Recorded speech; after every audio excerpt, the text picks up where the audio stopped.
কিন্তু কোনো কালেই মুসলমান ছাড়া অন্যরা এতটা নির্যাতিত হয় নাই যতটা মুসলমানরা হয়েছে সেকালে এবং একালে। আজকে কথায় কথায় সংখ্যালঘুদের কথা বলা হয়। আমি বলবো সংখ্যালঘু এ কথাটাই এখনকার যুগে একটা বৈষম্য। সংখ্যালঘু কেন? বাংলাদেশ স্বাধীন রাষ্ট্র,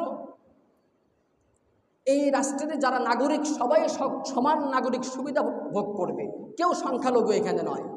সংখ্যালঘু এই কার্ডকে ব্যবহার করে বিশেষ ফায়দা অর্জন করার কোনো সুযোগ যেমন নাই, সংখ্যালঘু বলে কারো অধিকার হরণের স্বাধিকারও কারো নাই। আমরা এটাই নিশ্চিত করতে চেয়েছি। বরং বলতে গেলে দেখা যায় যে সংখ্যালঘুদের অতি ফায়দা দিতে গিয়ে আমরা যারা সংখ্যাগরিষ্ঠ, যারা এই বাংলার আদিবাসিন্দা, মুসলমান বাসিন্দা, ইসলাম ও ইমানের ধারক ও বাহক, সেই কাল থেকে, সেই ভারত উপমহাদেশ ৪৭-এর আগে থেকে তারাই আজকে সংখ্যালঘু হয়ে গিয়েছে, সংখ্যালঘু হয়ে গিয়েছে। তো আল্লাহ তাবারক ওয়া তাআলা আমাদেরকে ঈমানের একটা পরিচয় দিয়েছেন, ইসলামের একটা পরিচয় দিয়েছেন, মুসলিম একটা সমাজ দিয়েছেন, মুসলিম একটা রাষ্ট্র দিয়েছেন। এটা নিয়ামত। এই নিয়ামতের কদরদানি করতে হবে, শুকরিয়া আদায় করতে হবে। সঠিক ইতিহাসকে যদি না জানি, এর সঠিক ব্যবহারকে সুনিশ্চিত না করি, তাহলে কদরে নিয়ামত বাদে জাওয়াল, নিয়ামত ভুলুণ্ঠিত হয়ে যাবে। আমরা যতটা আজকে সংখ্যালঘু এবং বিভিন্ন সেকুলারদের বিভিন্ন বিষয় যত না নাকানি জুবানি খাই, যত কান্দন প্যান্দন করি, আমার ইসলাম ভুলুণ্ঠিত হলে, আমার পরিচয় বিকৃত হয়ে গেলে আমি একটু আহ বাবু শব্দটাও করি না। এটা আত্মপরিচয়হীনতা এবং হীনমন্যতার পরিচয়, আত্মপ্রবঞ্চনা বই এটা কিছুই নয়।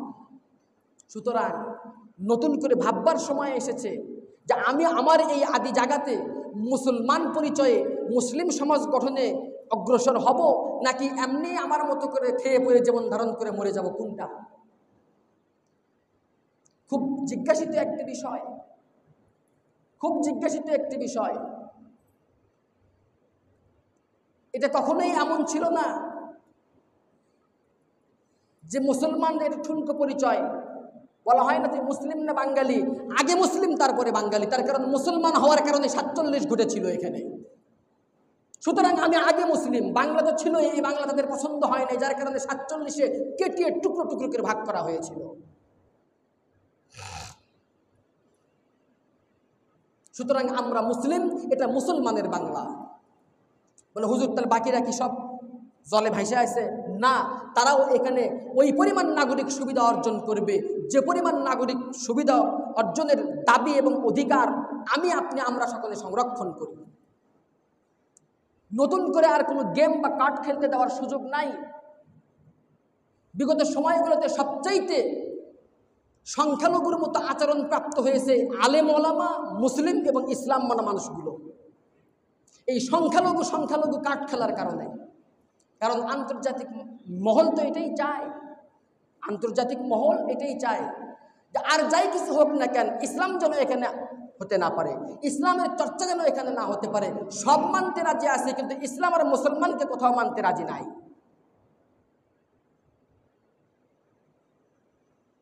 তারা কথায় কথায় বলতে চায় দেশ হয়ে যাবে আফগানিস্তান, দেশ হয়ে যাবে আফগানিস্তান। আরে ভাই, আফগানিস্তান কি এখন ভালো আছে না মন্দ আছে? হ্যাঁ, ভালো আছে না মন্দ আছে?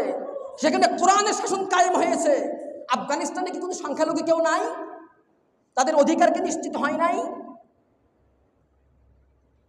আফগানিস্তান দেখায় দিয়েছে বাপের বেটা তারা মরদ মানুষ। এত ভয় কেন?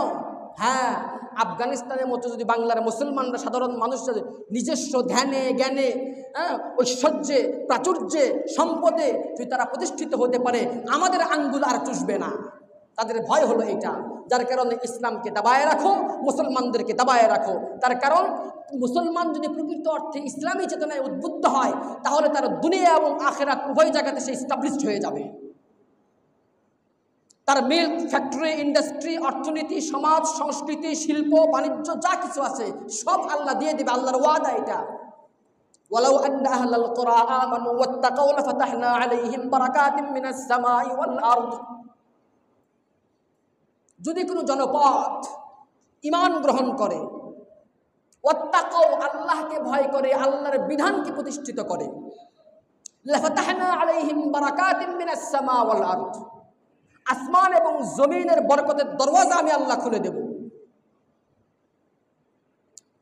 আসমানের থেকে যত রহমত নাজিল করব, জমিনের ভিতরে যত খাজানা আছে এগুলো উন্মুক্ত করে দেব। জমিনের খাজানাগুলো উন্মুক্ত করে দেব। আমাদের জমিনের খাজানাগুলোকে ওই ব্রিটিশ আর আমেরিকান কোম্পানিদের কাছে ইজারা দেওয়া লাগে, ব্লক ভাড়া দেওয়া লাগে, লাগে কি না?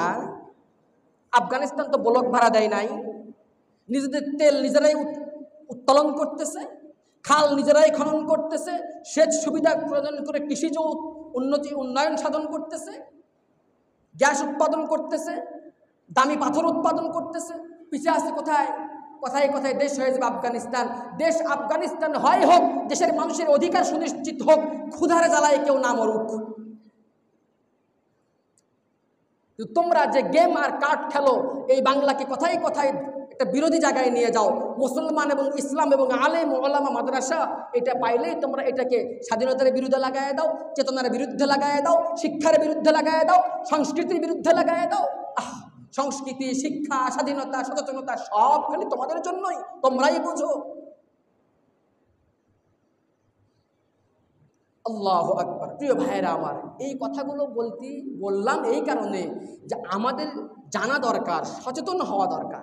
এটাকে কোনো সাইটে কেউ নেবেন না। এই কথাগুলোই বিগত 3 বছর আমি বলে এসেছি, এখানে নতুন করে আবারও বললাম। ইতিহাসকে জানার চেষ্টা করতে হবে। আল্লাহু আকবার কবীরা। সুতরাং কেউ যেন এটা করতে না পারে। তবে হ্যাঁ, আমরাও সচেতন থাকব, সংখ্যালঘুদের ব্যাপারে খুব সতর্ক থাকব, খুব সতর্ক থাকবো। এটা বারবার ওপর থেকে মেসেজও আসতেছে এবং আমরাও দেখতেছি চারপাশে নিজেরাই নিজেদের ঘর বাড়িতে আগুন দিয়ে ভিডিও করতেছে যে আমরা আজকে নির্যাতিত, আমরা অনিরাপদ, আমাদের জীবনযাত্রা অনিশ্চিত। পশ্চিমা মিডিয়া থেকে শুরু করে নিয়ে ওপার বাংলার মিডিয়া পর্যন্ত এটাকে ফলাও করে প্রচার করতেছে। খবর পড়ার সাইজ দেখে মনে হচ্ছে খবর পড়তেছে না, ছাদ মাথায় দাঁড়ায় মলম বেচতেছে। ওপারের টিভির খবর পড়ার সিস্টেম দেখছেন না, দৌড়ে দৌড়ে খবর পড়তেছে, মনে হয় বাংলাদেশ খুব বড় একটা টপিক্স হয়ে তাদের কাছে গেছে। কেন? মাথা ব্যথা এদের, ওদের। তোমাদের দেশে সংখ্যালঘুদের কেমন করে তোমরা রাখছো এটা কি আমরা জানি না? আমার দেশে কেউ পাঠার মাংস রাখলে কাউকে পিটায় মারা হয় না, গরুর গোশত থাকলে পিটায় মারা হয়। আমার দেশে রাষ্ট্রীয়ভাবে কোনো মন্দিরকে এখনো ভাঙ্গা হয় নাই। তোমার দেশে রাষ্ট্রীয়ভাবে অনেক মসজিদ মাদ্রাসাকে বুলডোজার দিয়ে গুড়িয়ে দেওয়া হয়েছে। দরদ দেখাও মিয়া। সুতরাং এই খেল যেন কেউ খেলতে না পারে। প্রতিটা মন্দিরকে পাহারা দেব আমরা মুসলমানেরা। মন্দির পাহারা দেওয়াতে গুনাহ নাই। খলিফা ওমর রাদিয়াল্লাহু তাআলা আনহু এর জামানায় তাদের অধ্যুষিত এলাকাগুলোতে মন্দির প্রয়োজনে নির্মাণও করে দেওয়া হয়েছে রাষ্ট্রের পক্ষ থেকে। এখন নির্মাণ করে দেওয়ার অর্থ আবার এই মাসলা এভাবে বুঝেন না যে মন্দির নির্মাণ করে দেওয়া জায়েজ না না জায়েজ। এটার প্রেক্ষাপট ছিল হইল এইরকম যে কোনো একটা জিহাদের কারণে, যুদ্ধের কারণে মুসলমানদের পক্ষ থেকে এইটা ধ্বংসপ্রাপ্ত হয়ে যায়। যেহেতু মুসলমানদের পক্ষ থেকে তাদের একটা বিষয়, একটা স্থাপনা ধ্বংস হয়ে যায়, সুতরাং খলিফার পক্ষ থেকে এটাকে ক্ষতিপূরণ হিসেবে অথবা কি বলা যায়, নতুন করে পুনর্নির্মাণ করে দেওয়া হয়। এমনিতেই মুসলমানরা কারো ধর্মীয় বিষয়ে যেমন ক্ষতিও করবে না, আগ বাড়ায় অতি আবেগে কোনো কিছু নির্মাণও করে দিতে পারবে না। এটা ইসলামের বিধান। আমরা সতর্ক থাকব।